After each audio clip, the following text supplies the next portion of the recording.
Un breve comentario. Kakua fue el primer japonés que estudió Zen en China y, mientras estaba allí, aceptó la verdadera enseñanza. Cuando estaba en China, no viajaba. Vivía en un lugar remoto de una montaña y meditaba permanentemente. Cada vez que la gente lo encontraba y le pedía que predicara, decía unas palabras y luego se trasladaba a otra parte de la montaña donde fuera más difícil localizarlo. Cuando Kakua volvió a Japón, al emperador le llegaron noticias de él, y pidió que fuera a la corte a hacer una prédica zen para la edificación espiritual de él y de todos sus súbditos. Kakua se ubicó ante el emperador en silencio. Luego, sacó una flauta de un pliegue de su túnica, sopló una sola nota, hizo una reverencia cortés y desapareció. Nunca se supo qué fue de él. La verdadera enseñanza no se puede enseñar, sin embargo, se le llama enseñanza. No se la puede enseñar, pero se la puede mostrar, indicar. No hay modo de hablar de ella directamente, pero hay millones de formas de señalarla de manera indirecta. Lao Tse dice que la verdad no puede ser dicha y que, en el momento en que uno la dice, ya la ha falsificado. Las palabras, el lenguaje, la mente, son completamente incapaces. Desafía a la razón, desafía a la personalidad orientada por la razón, desafía al yo. No puede ser manipulada. Encontrar la verdad es por completo imposible para la razón. Esto es lo primero que hay que comprender y, cuanto más profundamente lo entiendas, más posibilidades tendré de señalarla. Lo que estoy diciendo no es la verdad, no podría serlo. A través de palabras, solo se puede crear una situación en la cual la verdad pueda ser posible. Pero de esto tampoco se puede estar seguro. Es impredecible. No se puede generar una causa para que se produzca, se produce cuando se produce.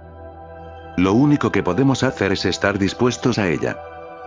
Tus puertas deben estar abiertas. Cuando golpea tu puerta, debes estar allí presente. Si estás presente, disponible, receptivo, puede producirse. Pero recuerda que, a través de las escrituras o de las palabras de los seres iluminados, no lograrás acceder a la verdad.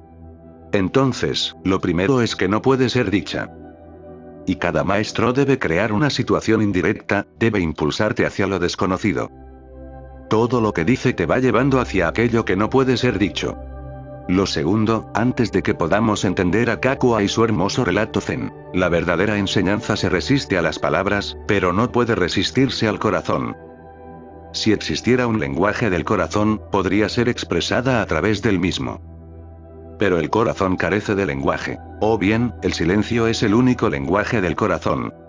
Cuando el corazón está en silencio, algo dice. Cuando la mente está en silencio, no dice nada. Las palabras constituyen el modo de expresión de la mente. La ausencia de palabras, el silencio, es el modo en que se expresa el corazón. El silencio es un lenguaje sin palabras, pero hay que aprenderlo. Así como uno debe aprender los lenguajes de la mente, uno tiene que aprender el lenguaje del corazón. Cómo permanecer en silencio, alejándose de las palabras, de la mente, cómo dejar de lado lo racional. Cuando la mente deja de funcionar, de inmediato, toda la energía se desplaza al corazón. Cuando la mente no está en funcionamiento, lo está el corazón. Y únicamente cuando funciona el corazón, es posible enseñarte algo. La verdadera enseñanza se debe transmitir a través del corazón. Debes estar cerca del corazón. Cuanto más cerca estés, más capaz serás de comprender el silencio. Recuerda, el silencio no es vacío. Ante los ojos de la razón, podría parecer que el silencio es vacío. No lo es. El silencio es el momento más pleno posible. No es solo un momento de plenitud, sino también de rebasamiento. Pero es de una importancia sentida.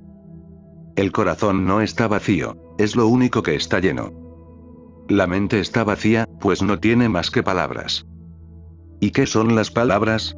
Pequeñas olas en el vacío. ¿Y qué es el silencio?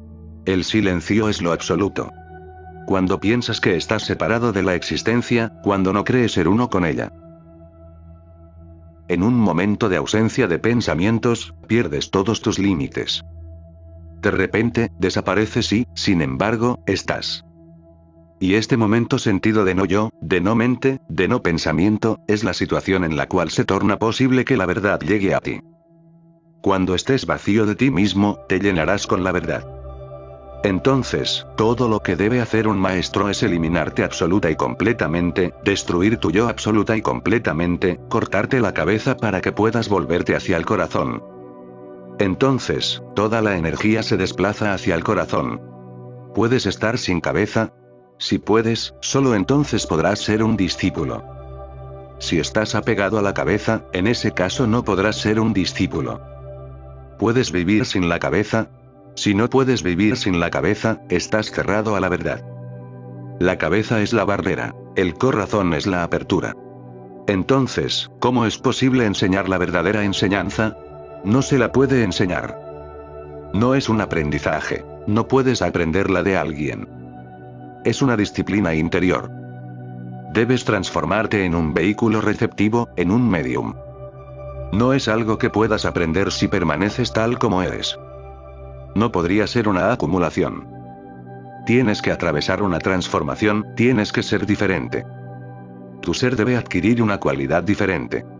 Solo entonces se vuelve posible la comunicación, no exactamente la comunicación, sino más bien la comunión.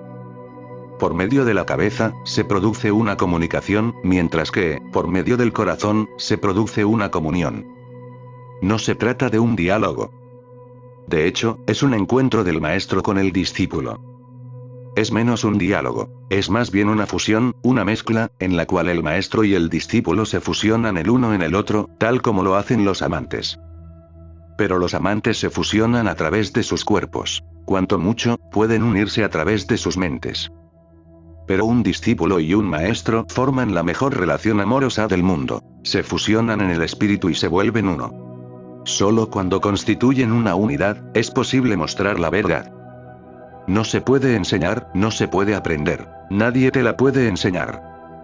No puedes aprenderla de nadie. Todo el esfuerzo que hagas por aprenderla a partir de alguien, vivo o muerto, ya sea a partir de las escrituras o de las enseñanzas, será inútil. Y, cuanto antes lo entiendas, mejor, pues el tiempo que pasa está perdido. Nada puede lograrse de este modo. Debes atravesar una transformación. Debes morir y renacer. Debes estar completamente renovado, totalmente renovado. Solo con esta renovación, cuando lo viejo se haya disipado, cuando hayas desaparecido y un nuevo ser haya tomado tu lugar, entonces habrá comunión.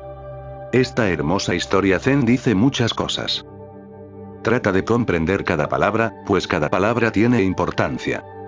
Kakua fue el primer japonés que estudió Zen en China. El Zen es la enseñanza más sutil. La palabra Zen deriva de Dhyana. La enseñanza nació con Buda en la India, pero luego, desgraciadamente, la India se volvió poco receptiva, y los discípulos de Buda tuvieron que buscar en China a gente que fuera más receptiva a esta enseñanza. Buda afirmó muchas cosas, pero jamás pronunció ni una palabra acerca de la verdad. Dio numerosas conferencias. Durante los 40 años que siguieron a su iluminación, habló todos los días, en forma permanente, pero no pronunció ni una palabra acerca de la verdad. Cada vez que alguien le preguntaba qué es la verdad, se quedaba en silencio. Entonces, un día sucedió. Se sentó debajo de un árbol. Se había reunido mucha gente. Estaban presentes todos sus discípulos y estaban esperando que dijera algo. Pero no dijo nada, simplemente, se sentó allí. Tenía una flor en la mano, porque en Oriente la flor de loto es el símbolo del máximo florecimiento. En Oriente, se considera que el pico más alto de tu ser es como una flor de loto. Lo es. Cuando llega a tu pico máximo, dentro de tu ser comienza a abrirse una flor. Y continúa abriéndose y abriéndose y abriéndose. De la perfección a más perfección y más perfección. No hay fin para este proceso. A esta flor de loto se la llama Sahasrar, la flor de loto de 1000 pétalos. Buda llegó con una flor de loto. Se sentó debajo del árbol y contempló la flor de loto como si se hubiera olvidado de las 10.000 personas que se habían reunido, que estaban allí y esperaban con impaciencia. Pasaron algunos momentos, después empezaron a transcurrir horas, y la gente comenzó a sentirse muy incómoda. Era como si Buda se hubiera olvidado por completo de ellos. Él está allí, la flor está allí, y él está tan absorto en la flor que da la impresión de que hasta los límites entre Buda y la flor se hubieran desvanecido. Entonces, de repente, un discípulo, cuyo nombre es Mahakasyapa, comienza a reír fuertemente. Es increíble, porque este Mahakasyapa es alguien tan callado que nadie jamás lo vio reírse. Y es tal la carcajada que parece que se hubiera vuelto loco. Todo el mundo lo mira. Buda le pide que se acerque y Mahakasyapa lo hace. Buda le entrega a la flor a Mahakasyapa y le dice al grupo de personas: lo que puede ser dicho, os lo he dicho. Y lo que no puede ser dicho, se lo he entregado a Mahakasyapa. Y esta es la verdadera enseñanza. Durante miles de años y hasta la actualidad, los budistas de todo el mundo se han preguntado qué recibió Mahakasyapa, qué era. Esta se transformó en una de las preguntas más agudas. Buda le dijo a Mahakasyapa que encontrara un hombre que pudiera recibir esta flor de loto. Mahakasyapa encontró a un hombre. Durante algunos cientos de años, otros pudieron hacerlo, y después otros, pero el sexto maestro, Bodhidharma, no pudo encontrar ni siquiera a un hombre en toda la India. Daba vueltas con una flor de loto. Entraba en cada poblado, golpeaba todas las puertas. No podía hallar a un hombre con quien entrar en comunión, a quien decirle aquello que no puede ser dicho. Nadie estaba preparado para recibir la verdadera enseñanza. En India, había millones de personas instruidas, hombres llenos de conocimiento, grandes eruditos. Esos eran los días supremos de la mentalidad hindú. La India jamás recuperó ese nivel de sabiduría. Pero Bodhidharma no pudo encontrar ni siquiera a un hombre que fuera capaz de recibir la flor de loto de Buda. Entonces, tuvo que irse a la China, para encontrar a un hombre allí. Incluso, debió buscar en forma continua durante 9 años antes de poder encontrar a uno. Zen es Dhyana. En China, se transformó en Chan. Y después, de China, debió ser llevado a Japón, ya que en la China pronto se tornó imposible hallar a un hombre que pudiera recibir la flor. Este Kakua es quien la llevó de China a Japón. Así como Bodhidharma la trasladó de la India a la China, Kakua la llevó de la China al Japón.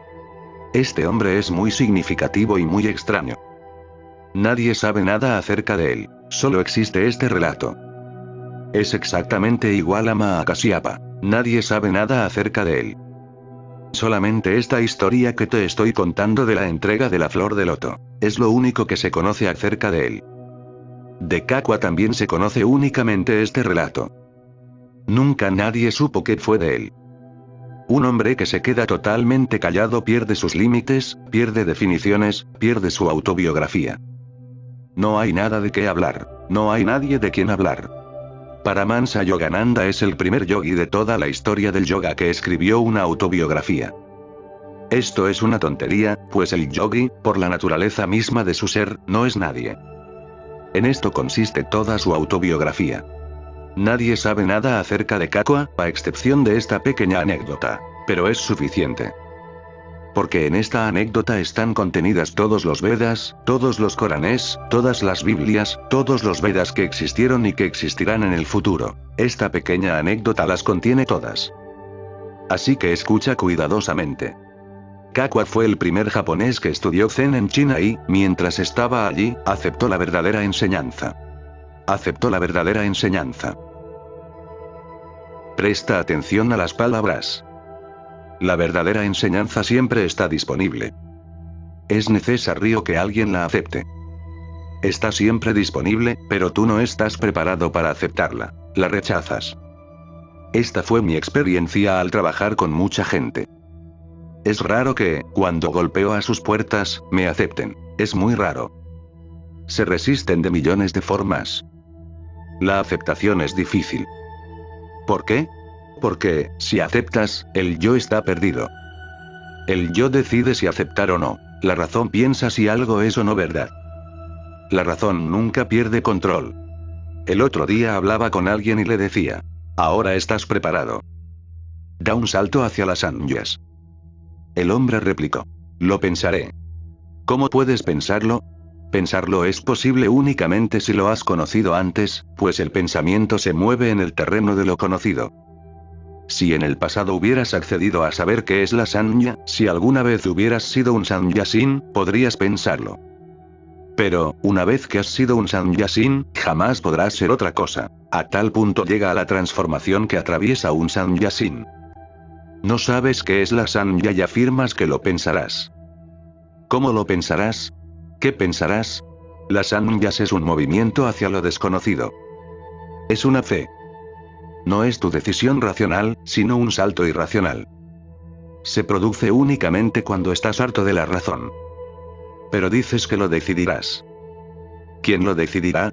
¿Tu mente? ¿No estás harto de tu mente? ¿No hiciste todo lo que tu mente te ha ordenado hacer? ¿A dónde te permitió llegar esto? ¿Qué sucedió? Contempla tu vida. Aquí te ha conducido tu mente. Es un infierno. Pero aún te apegas a ella y afirmas. Lo pensaré. ¿Y quién eres tú? ¿Y quién está afirmando lo pensaré? ¿Quién es este yo? La Sanyas significa abandonar el yo y, si el yo es el que decide, no puede haber abandono, ya que en la decisión misma el yo se ha salvado. No puedes decidir, por eso es una fe. Por eso digo que es una relación amorosa fundamental. Si confías, confías en un maestro. Entonces no dices, yo decidiré. Simplemente afirmas, aceptaré. Estoy aquí a tu disposición. Hazme lo que quieras. No me preguntes, simplemente, haz lo que quieras conmigo. Este es el sentido de la aceptación, es confianza, es shraddha, es una fe, no es una convicción. Y, mientras estaba allí, aceptó la verdadera enseñanza. No puedes aprenderla, no se la puede enseñar. Pero se la puede aceptar y se la puede entregar. Una vez que estás preparado para aceptarla, te puede ser entregada, al igual que la flor de loto del Buda. No pienses en términos literales. No creas que Buda en realidad tenía la flor de loto en la mano. Su mano es la flor de loto, él es la flor de loto. Es posible que únicamente Mahakasyapa, y nadie más, pudiera ver esto. Observa mi mano, la flor de loto está allí. Si la aceptas, puedo entregártela. Pero la aceptación implica una muerte. La aceptación implica que tú, tal como eres, debes morir. Nace algo nuevo, desconectado y discontinuo en relación con el pasado. Cuando renazcas, no podrás conectarte con lo que había antes allí, pues el hombre viejo y el nuevo jamás se encuentran. Sale el hombre viejo y entra el nuevo, pero en el núcleo más íntimo de tu ser nunca se encuentran. Sale el viejo. Solo entonces se abre el corazón para que el nuevo sea recibido. Jamás se encuentran. La iluminación es una discontinuidad con el pasado. Recuerda, nunca te volverás iluminado, tendrás que abandonar. Solo cuando abandonas, solo cuando no estás en el camino, se produce lo nuevo. Kakua aceptó la verdadera enseñanza. Aceptación es una de las palabras más hermosas. Los budistas, los seguidores de Buda, tienen un término para ella que es aún más profundo que la palabra aceptación. Este término es tathata. Tathata significa decir que sí en forma tan íntegra que en tu ser no exista división alguna. Te vuelves uno en tu sí. Dices que sí de manera tan íntegra que adentro de ti no existe el no, no existe la negación. Tathata, la aceptación total, no es una decisión de la mayoría, no es parlamentaria, es total. No es que la mayor parte de tu mente, la mayor parte de tu ser, decide, mientras que la menor parte sigue diciendo que no. En ese caso habría conflicto. Entonces, quién sabe, en cualquier momento, la mayoría se puede transformar en una minoría, y la minoría puede volverse una mayoría. Seguro que habrá de ser así pues, más tarde o más temprano, la mayoría se cansará de decir que sí y se relajará cada vez más, mientras que la minoría que dice que no sin hacer nada juntará fuerza e ímpetu. Poco a poco, la mayoría quedará exhausta y la minoría juntará energía. Al no hacer nada, más tarde o más temprano, se transformará en la mayoría. Hay una política interior. La aceptación total, tathata, significa que no hay decisión política alguna, es total. No hay nadie que diga que no adentro de ti, ni siquiera un fragmento, pues hasta un fragmento puede ser destructivo. Incluso si una parte de ti dice que, no podrás recibir la verdadera enseñanza. La gente viene a mí y me dice, nos abandonamos. Y no hacen lo que dicen. Si les digo muy bien. Cambien sus ropas por otras color ocre, responden. Es muy difícil. No estoy preparado para ello. No es más que la ropa, y no estás preparado para cambiarla. Y estás pensando en modificar tu alma, tu ser. Y, solo un momento antes, esta persona estaba afirmando que se abandonaba. No sabe lo que significa abandonarse. No sabe lo que dice, está medio dormido. En su sueño, tal vez haya usado la palabra abandonarse. Pero, en el momento en que le digo que modifique algo, su ropa, su nombre, replica. Es difícil, adoro mi nombre. Permite que mi nombre siga siendo el mismo. Mi nombre es hermoso, no lo modifiques. Ni siquiera el nombre, que no es más que una palabra. Y no naces con un nombre. Vienes al mundo sin nombre, como un ser sin nombre. El nombre no es más que una etiqueta que se te adhiere. Y ni siquiera puedes cambiar la etiqueta. No estás preparado para cambio alguno. La gente me pregunta, ¿por qué modificas la ropa y el nombre de las personas? Esto es solo el comienzo. Es así como empiezo a encargarme de ti. Es así como siento si estás preparado para cambiar algo, o no. ¿Querrías recibir la verdadera enseñanza sin cambio alguno? ¿Querrías recibir la verdadera enseñanza tal como eres? Eso no es posible. No es posible por la naturaleza misma de la verdadera enseñanza. No puedo hacer nada, nadie puede hacer nada al respecto. Está en la naturaleza misma del fenómeno, solo lo recibes cuando lo aceptas. Dios está disponible, la verdad está disponible, la luz está disponible, pero tú eres tan miserable para recibir. No solo eres miserable para dar, también lo eres para recibir. Un miserable debe serlo en cualquier cosa que haga. No puedes dar, no puedes recibir. ¿Qué clase de vida llevas? Dar y recibir son las dos caras de una misma moneda. Si puedes dar, también puedes recibir. Por eso, tanta insistencia en el hecho de dar a la gente lo que puedas dar por amor. Tanta insistencia de parte de todas las religiones. Dar. Da más y más. ¿Por qué? Para que puedas recibir más y más. Recuerda, es como la inhalación y la exhalación. Si exhalas con profundidad, automáticamente inhalarás con profundidad. Si quieres inhalar profundamente, tienes que exhalar profundamente, no hay otra manera. Y la vida es un equilibrio entre la exhalación y la inhalación. Si tienes miedo de la exhalación, tu respiración se tornará superficial. Tu inhalación no podrá ser muy profunda, será imposible. La exhalación es dar lo que puedas dar. Y, cuanto más das, más capacidad tienes de recibir.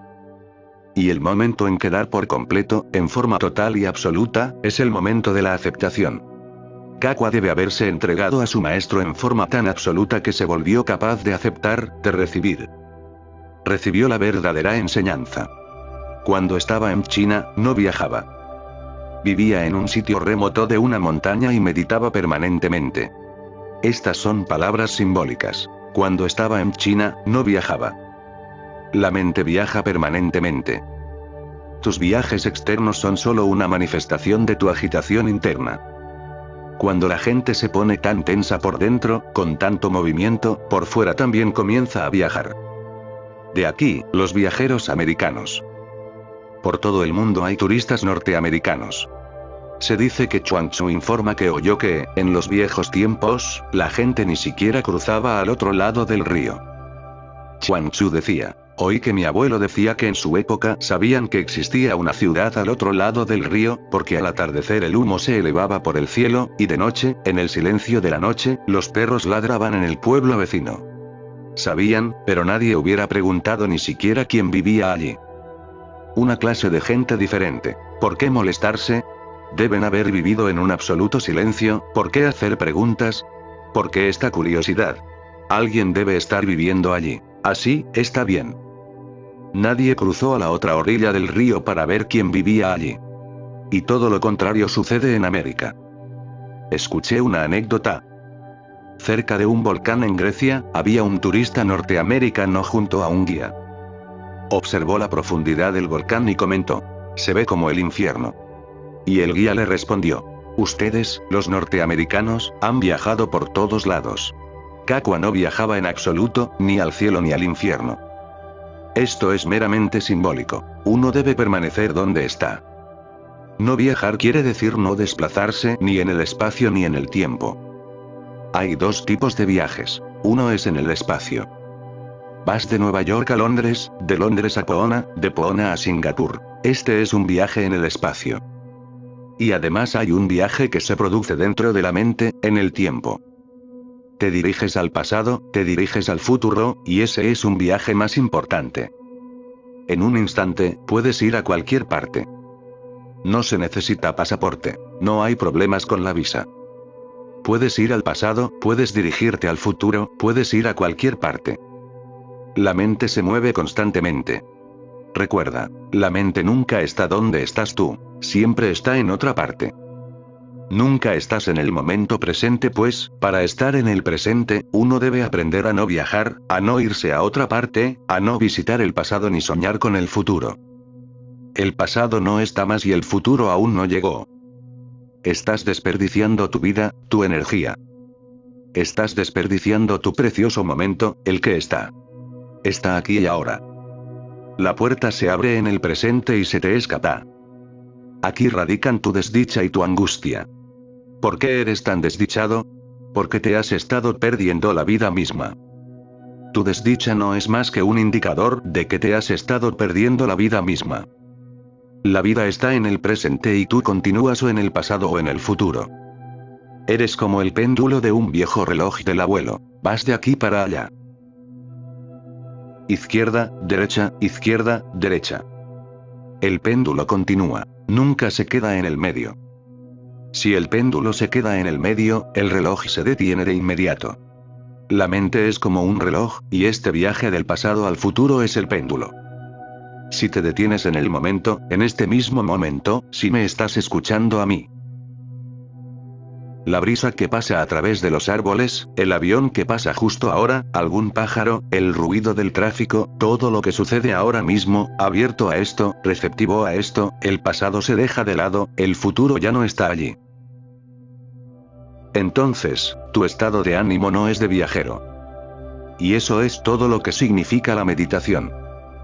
Kakua. No viajaba. Vivía en un sitio remoto de una montaña y meditaba permanentemente. Hay montañas afuera y adentro. Todo un mundo paralelo existe también en el interior. Por eso la gente solía trasladarse a la montaña, para crear una situación externa adecuada para viajar interiormente a las montañas internas. Los hindúes tienen incluso un nombre para la montaña interna, la llaman Sumeru. Si preguntas dónde queda, te dicen que está en el cielo.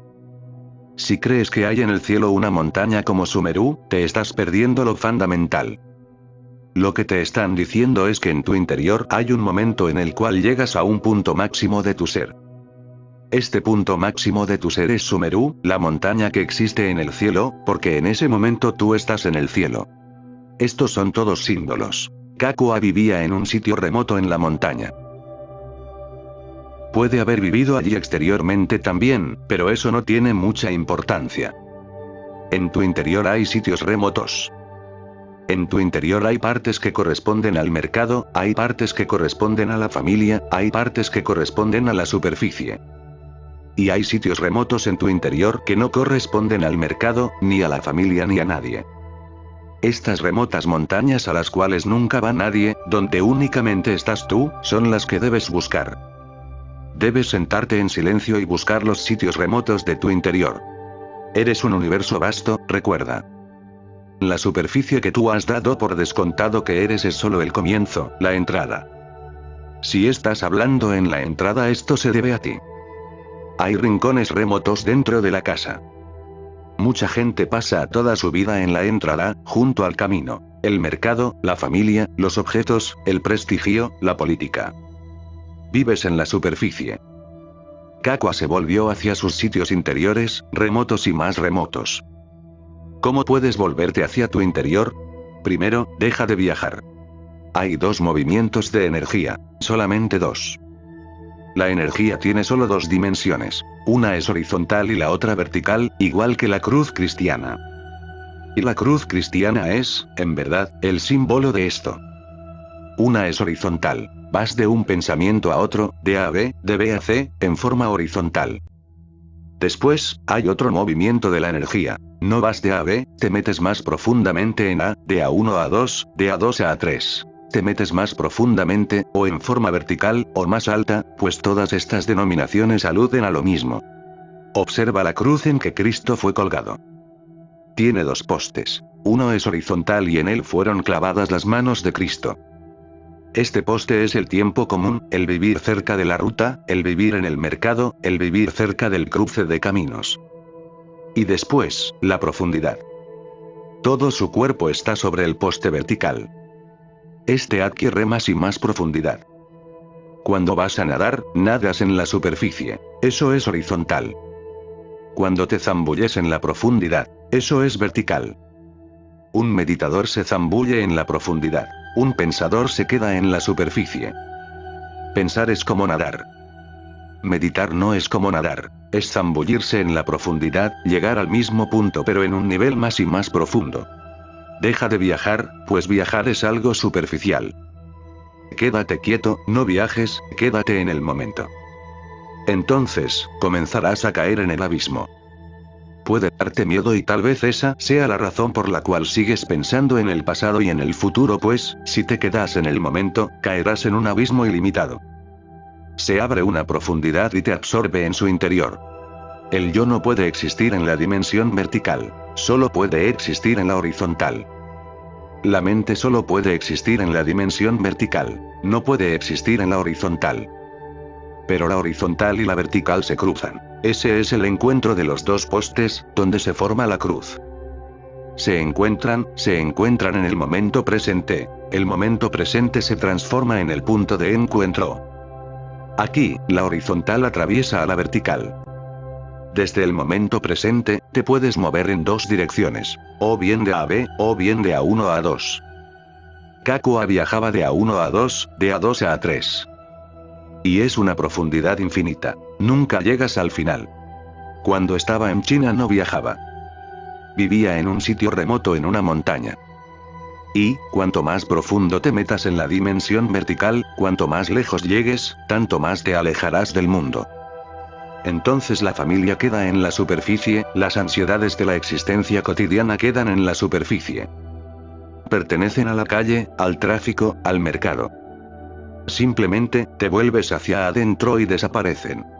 Recuerda que hay dos modos de enfrentar las preocupaciones. Uno es resolverlas en la superficie, nadie las ha resuelto jamás. El otro modo es trasladarte a un rincón lejano de la montaña. Cuanto más lejos te vayas, cuanto más grande sea la distancia, tanto mejor podrás ver, porque la distancia brinda perspectiva. Y, cuando puedes ver mejor, las preocupaciones empiezan a desaparecer. Cuanto más lejos te vas, más se disuelven automáticamente las preocupaciones, pues ahora no las estás alimentando con solo estar permanentemente cerca de ellas. Ahora no les estás prestando atención, se marchitan. Y, una vez que has llegado al rincón más remoto de tu ser, simplemente no sabes si hay preocupaciones o no, si alguna vez existieron. Simplemente, dudas.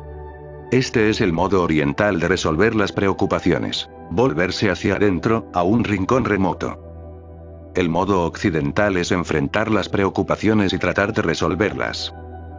Y el occidente fue un fracaso. Nada ayuda, ni el psicoanálisis ni otras tendencias dentro de la psiquiatría. Nada ayuda, porque todo el mundo intenta resolver en la superficie. Pueden consolarte un poco o pueden adaptarte un poco a la sociedad. Pueden darte algo más de confianza, pueden hacerte más normal. Eso es todo. Pero normal significa solo normalmente anormal, nada más. Normal simplemente quiere decir como todos los demás. Pero ¿cómo son todos los demás? Todos los demás son también neuróticos leves. La psiquiatría, el psicoanálisis, y todas las tendencias occidentales, pueden adaptarte más, volverte más normal. Eso es todo. El desajuste desaparece. Te adaptas. ¿Pero a qué te adaptas? Si la sociedad toda está enferma, te adaptas a la enfermedad. Si la sociedad toda es neurótica, te adaptas a la neurosis. El modo oriental es totalmente diferente. No se trata de adaptarse más a la sociedad. No, porque la sociedad misma es ignorante, malsana, enferma. Adaptarse a ella no es el punto. El punto es alejarse más de la sociedad para poder encontrar tus propias raíces, tus propios fundamentos. Una vez que encuentres tu propio fundamento, las preocupaciones existirán, son parte de la vida, pero ya no te preocuparán. Existen y las abordas en la superficie, pero no te involucras. Te quedas afuera. Un meditador real se vuelve auténticamente un forastero. Se queda afuera. Se queda a una distancia tan grande que puede observarse a sí mismo como si estuviera observando a otra persona. Las preocupaciones estarán allí, igual que las olas están en la superficie del océano, pero en las capas más profundas del océano no hay olas. Si te identificas con las olas, habrá problemas. Esta identificación es la causa radical de toda desdicha. Cuanto más te alejas, más se disuelve la identificación. Se quiebra, cae. De repente, estás en el mundo pero no eres parte del mundo. De repente, has trascendido. Hay solo una trascendencia, y la trascendencia es el único modo. Y esa trascendencia implica volverte más y más profundamente hacia tu interior. Simplemente, observa tu mente y llegarás más adentro. Solo recuerda que no eres la mente y llegarás más adentro. Solo recuerda que no debes caer en la vieja trampa de Eva, irte en el pasado o en el futuro. Solo recuerda que no estás aquí para viajar sino para ser. No estás aquí para transformarte en algo, ya eres aquello en lo cual te puedes transformar, sino simplemente para conocer este ser, que es. Occidente ha hecho enormes y tremendos esfuerzos para transformarse en algo. Y Oriente solo ha estado haciendo una cosa, relajarse y saber quién es. La transformación no es el punto, pues transformarse es viajar. Debes transformarte en algo. El punto es primero saber quién eres. Tal vez ya seas aquello en que te quieres transformar. Y quienes lo supieron que este ya es el caso. Ya eres aquello en lo que te puedes transformar. Solo debes familiarizarte con este hecho. Este hecho está profundamente oculto en ti. Los hechos más significativos siempre están profundamente escondidos, no están en la superficie. No están en la piel, sino en el corazón. Observa la mente y encontrarás rincones remotos de tu ser, con los que no estás familiarizado, que no conoces. No te conoces. Solo conoces una parte de ti mismo, la entrada de tu casa. Solo te mueves en las afueras. Kakua. Vivía en un sitio remoto de una montaña y meditaba permanentemente. Esto debe ser recordado. La meditación no puede ser una parte. O bien es todo, o no es. Es una ocupación de 24 horas. No puedes hacerla y dejarla. No es un fragmento, como ir a la iglesia o al templo, meditar algunos minutos y después terminar con eso. No es un acto que puedas ejecutar y luego dejarlo. No es un acto, eres tú. ¿Cómo puedes hacerla y terminar? Es por 24 horas. La meditación es un modo de vida. No es una actividad, es tu ser mismo. Tiene que ser constante, tiene que ser continua, tiene que serlo. Mientras estás caminando, comiendo, o incluso cuando estás durmiendo, tiene que estar allí. Debe transformarse en una continuidad cristalizada.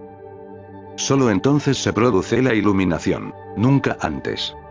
Por supuesto, en el comienzo debes empezar, lo haces a la mañana, a veces lo haces al atardecer, y luego te olvidas.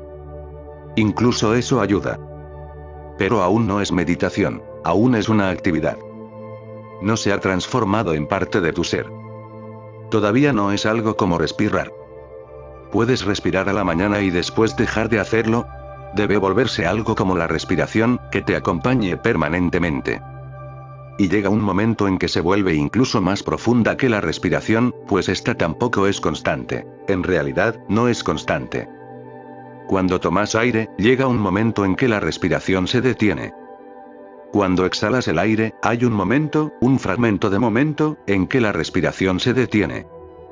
Cuando estás muy callado, se detiene la respiración, no respiras. La meditación es más profunda que la respiración, porque ésta pertenece al reino del cuerpo. La meditación no pertenece al cuerpo.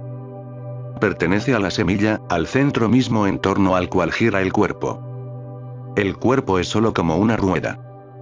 La respiración es necesaria para el cuerpo y la meditación es igualmente necesaria para el alma. Sin respirar, morirías. Eso quiere decir que el cuerpo moriría. Sin meditación, morirías. Eso quiere decir que el alma moriría. Gurdjieff solía decir, no creas que ya posees un alma.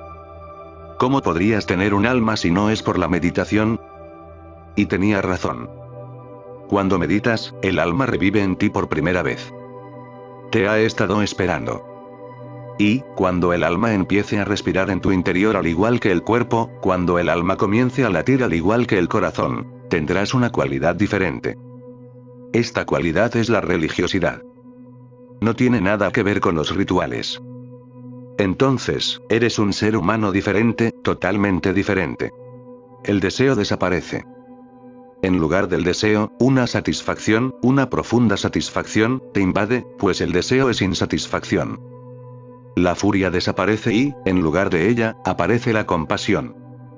La misma energía se transforma en compasión. En la furia, querrías destruir al otro. En la compasión, por el contrario, querrías crear, no destruir. El odio desaparece sin dejar huellas. Simplemente, no puedes encontrarlo en tu interior. Te vuelves amable, y entonces el amor no es una aventura. No es enamorarse de alguien. Es simplemente tu modo de ser. Si tocas una hoja, hay amor. Si transportas una piedra, hay amor. Si observas el sol, hay amor. Cualquier cosa que hagas se transforma en un acto de amor. La meditación no es una parte, es el todo. Entonces, uno debe recordarlo permanentemente, debe estar alerta. No puedes meditar a la mañana y después olvidarte. Él vivía en un sitio remoto de una montaña y meditaba permanentemente. Cada vez que la gente lo encontraba y le pedía que predicara, decía unas palabras y luego se trasladaba a otra parte de la montaña donde fuera más difícil localizarlo. Se trasladaba externamente y también internamente. A veces, aunque te dirijas a una parte lejana de tu interior, descubrirás que viene un pensamiento y te visita. Estos pensamientos son las personas interiores. Y también afuera, incluso cuando te dirijas a una parte muy lejana del Himalaya, algún día, alguien, un cazador, un leñador o un viajante que va hacia el lago Mansarovar, o alguien que no encuentra su camino, te visitará. Y lo mismo sucede adentro. A veces te visitará un pensamiento vagabundo que ha perdido su camino. Incluso en las meditaciones más profundas, de repente descubrirás que un pensamiento sobresale, pero seguirá siendo uno, no será una multitud. Y es hermoso que te visite un pensamiento, porque puedes verlo con gran claridad. Tiene su propia personalidad. Los pensamientos son personas, pero vives en una multitud tal. Una multitud carece de personalidad. Estás tan lleno de pensamientos que no puedes percibir la belleza, el rostro, de un solo pensamiento. Para cuando tomas conciencia, el pensamiento se ha desvanecido y ahora está pasando otro. Es un tráfico constante. En el tráfico, en la multitud, no miras las caras, no sientes a la gente. Solo sientes una masa que te rodea. En una multitud, los otros se vuelven cosas, no personas. ¿Has visto? Si estás viajando en un tren lleno de gente, muchas personas a tu alrededor tocándose por todas partes, incluso si eres una mujer y alguien está tocando tu cuerpo, no te sientes molesta. ¿Por qué no? Porque no es una persona, no es gente, es solo una multitud. Si te paras solo debajo de un árbol y el mismo hombre viene y se restriega contra ti, te enojarás. Ahora es una persona. En una multitud, nadie tiene personalidad. Es una multitud. ¿Con quién te enojarías? Y te retraes. En un autobús lleno de gente, en un tren lleno de gente, te retraes. No estás atento a la superficie de la piel. Entonces, si alguien te toca, está bien. No es un toque, es algo muerto. Pero, a solas con una persona, es diferente. Y lo mismo sucede en el interior. Has vivido en una multitud de pensamientos, una loca multitud. Nunca has observado un pensamiento suelto. Los pensamientos son personas y son hermosos. Cuando puedes vislumbrar un solo pensamiento contra el cielo, con personalidad, con su propio ser, su propia energía, entonces ese pensamiento te pregunta algo. La mente nunca te ha preguntado nada, por tu gran identificación. Cuando ésta se quiebra, poco a poco, hasta la mente empieza a preguntarte cosas. La gente pedía cosas y le hacía preguntas a Kakua.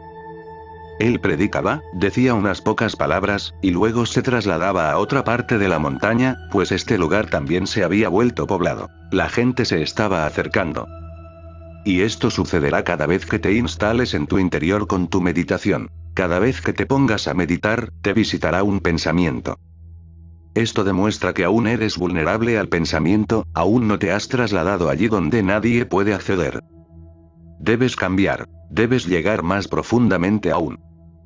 Y sentirás una muy profunda gratitud por el pensamiento que te visitó, porque te demostró que todavía no estás tan alejado de la superficie. Un pensamiento puede llegar, una ola puede alcanzarte. Pensarás el pensamiento, tomarás tus pertenencias y te trasladarás. Kakua predicaba unas pocas palabras, tenía una buena comunicación con el pensamiento. Y se alejaba más hacia el interior para que nadie pudiera acceder a él. Todos debemos encontrar un lugar que sea absolutamente individual, donde nadie pueda alcanzarnos. Se trata del alma. Nadie puede alcanzarnos, ni siquiera un pensamiento. Es la soledad total. No puedes imaginar el silencio, no puedes imaginar la belleza, no puedes imaginar el sabor que tiene estar absolutamente solo, sin que nadie pueda acceder a ti, sin que nada te alcance. No puedes comprender la bendición, la dicha que se produce. Sigue volviéndote hacia adentro, y llega al punto en que ni un solo pensamiento pueda aparecer ni visitarte. Llega al punto en que solo quede el dueño de casa, sin que vengan huéspedes. Solo entonces, el verdadero invitado golpeará a tu puerta. Solo entonces Dios, solo entonces el estado de nirvana, la iluminación, la suprema luz, la verdad, o como quieras llamarlo, golpeará a tu puerta. Cuando no estás disponible para el mundo, estás disponible para Dios. Hasta que esto, la soledad total, no suceda, no serás un vehículo justo para que la divinidad descienda. Llegó un momento en la vida de Kakua en el cual lo logró la soledad completa, y entonces el supremo invitado golpeó a su puerta. Luego, regresó a Japón. Cuando Kakua volvió a Japón, al emperador le llegaron noticias de él, y pidió que fuera a la corte a hacer una prédica zen para la edificación espiritual de él y de todos sus súbditos. Kakua se ubicó ante el emperador en silencio. Debe haber sido un momento muy difícil de manejar para el emperador. Kakua simplemente estaba allí, de pie, callado. No decía nada. Trataba de comulgar, pero el emperador esperaba una comunicación. En ese mundo, incluso los emperadores son mendigos, pues ellos viven en el mismo lugar que uno. Pueden residir en grandes palacios, pero viven en mundos como el de uno. Piensan igual que uno, imaginan, desean, se trasladan al pasado y al futuro, igual que uno. En lo que concierne a la realidad fundamental, el emperador y el mendigo están a la misma altura. No hay una sola diferencia. Únicamente sus vestimentas son diferentes. Su ser interior es igual. Kakua estaba de pie en silencio. No decía una sola palabra. El emperador esperaba, la corte esperaba. Entonces, al percibir la imposibilidad, que el silencio no sería comprendido, que no hay nadie capaz de reírse como Mahakasiapa y de comprender su silencio, Kakua hizo lo mejor que hay después del silencio. ¿Qué hizo? Luego, sacó una flauta de un pliegue de su túnica, sopló una sola nota, hizo una reverencia cortés y desapareció. Nunca se supo qué fue de él. Esto es lo mejor que hay después del silencio. Si no es posible comprender el silencio, lo mejor, en segundo lugar, es la música. Es necesario entender algo acerca de la música. La música no es un lenguaje, y sin embargo lo es. No dice nada pero habla. La música no contiene palabras, solo sonido. El sonido está en un lugar intermedio entre la falta de palabra y la palabra. Si no es posible comprender la falta de palabra, entonces música. Y, si tampoco es posible entender la música, Kakua sencillamente desaparece. Estoy hablándote. De hecho, esto no es más que música. Tal vez la flauta no esté a la vista, pero en realidad no estoy hablando, sino cantando algo. No es una filosofía sino una poesía. De ahí todas las contradicciones del poeta. Digo hoy una cosa, dije algo completamente distinto ayer. Y no soy predecible. Mañana puedo afirmar algo diferente, porque lo que digo no es lo importante es lo que canto a través de lo que digo. Las palabras cambian, las flautas pueden cambiar, ese no es el punto. Pero la nota única. Y yo estuve hablando y hablando, pero ¿has observado la nota única? La nota única sigue siendo única. De diferentes formas, canto la misma canción con diversas flautas, con otras palabras. Pueden parecer contradictorias, porque a veces utilizo una caña de bambú y a veces una flauta de oro. A veces, una con pocos agujeros y, otras veces, una con muchos agujeros. Las flautas son diferentes y hasta los sonidos pueden ser diferentes, pero la nota de base sigue siendo la misma. Todos los budas cantan la misma nota. Los oyentes siguen cambiando, pero los budas nunca cambian. Yo canto hoy la misma canción que Kakua cantó ante el emperador. Sacó una flauta de un pliegue de su túnica, sopló una sola nota.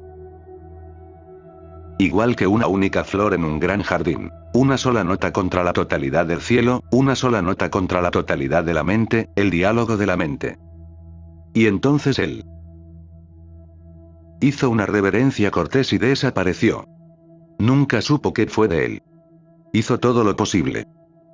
Primero, probó con el silencio. Yo también lo intenté al comienzo. Pero era difícil, el oyente no podía escuchar nada. Estoy probando ahora tocar la nota única con una flauta. Y, si no escuchas, recuerda el relato. Kakua desaparece. Entonces, nadie sabe nunca más nada de él. Y Kakua probó con lo mejor de la sociedad, el emperador y sus súbditos. Y, cuando vio que ni siquiera el emperador y sus súbditos eran capaces de comprender qué sentido tenía, ¿quién sería capaz de entenderlo? Simplemente, no volvió a molestarse. Y esto ha sucedido muchas veces. Millones de veces. Muchos Kakuas ni siquiera hicieron el intento cuando descubrieron el absurdo total. Simplemente, miraron las caras del público y se encontraron con muros. Sencillamente, no probaron. Pero algunos Kakuas son muy valientes y lo intentaron. Esto implica esperar contra toda esperanza. Este relato constituye una indicación muy bella. ¿Qué hacer a raíz de este relato? Primero, intenta con el silencio. Quédate callado conmigo. Si sientes que es imposible, escucha la música, no las palabras que pronuncio. Las palabras no son más que excusas. Escucha la música. Y no discutas, pues lo que afirmo no es una afirmación lógica, es absurdo. Pero esto, la lógica de lo que afirmo, tampoco es el punto. Lo importante es la música de lo que digo. Primero, prueba el silencio conmigo. Si se produce, es hermoso. Si no se produce, prueba la música. Estas dos son las únicas vías. No hay una tercera. No prestes atención a lo que digo. Escucha solo el ritmo. Escucha solamente la armonía de los opuestos. Y recuerda que es una sola nota. Repito siempre la misma, pero en diversas formas. A veces, un relato zen es la excusa. A veces, el gita. A veces, Jesús o Madira. Son todas excusas, pero sigo repitiendo la misma nota. Doy vueltas en torno a ti, intentándolo desde todas partes, probando todas las posibilidades. Presta atención a la música y no a la lógica. No hay lógica en esto, solo hay una melodía. Suficiente por hoy.